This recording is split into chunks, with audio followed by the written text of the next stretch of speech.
What story do you really want to tell but no one has asked the right question for you to bring it up? 1. A few years ago my boyfriend and I were handing out candy on Halloween night. We were running low so my boyfriend left to go buy more. A few minutes after he left the house he called me and told me that a little kid with the best train costume ever would be coming to the door soon. But that he's Oliver and not Thomas the Tank Engine. The kid had been crying to his dad that everyone thought he was Thomas the Tank Engine. A few minutes later the kid shows up in the coolest train costume ever. The costume was made out of cardboard, and was literally the whole train with the kid in the middle. It even had an area in the chimney that opened and you put the candy in. I opened the door and I'm all like, OMG Oliver the Tank Engine, I love Oliver, he is my favorite. And the kid just lost it. So did his dad. He was so freaking happy that I knew he was Oliver and not Thomas. His dad was filming everything and looked so happy and shocked that I knew he was Oliver. As they were walking away I kept hearing the kid say to his dad, "She knew I was Oliver, she knew I was Oliver."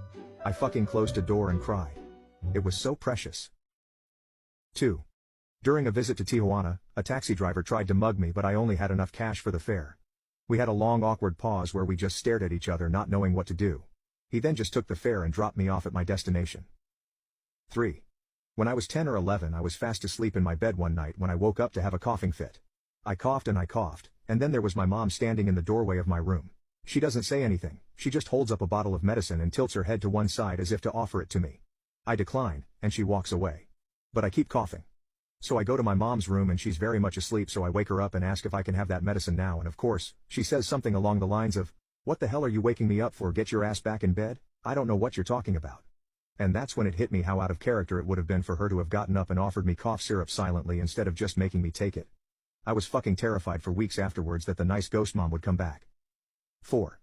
There was this time when I was 7 where a dragonfly was drowning in this little pool of water on the neighbor's chair.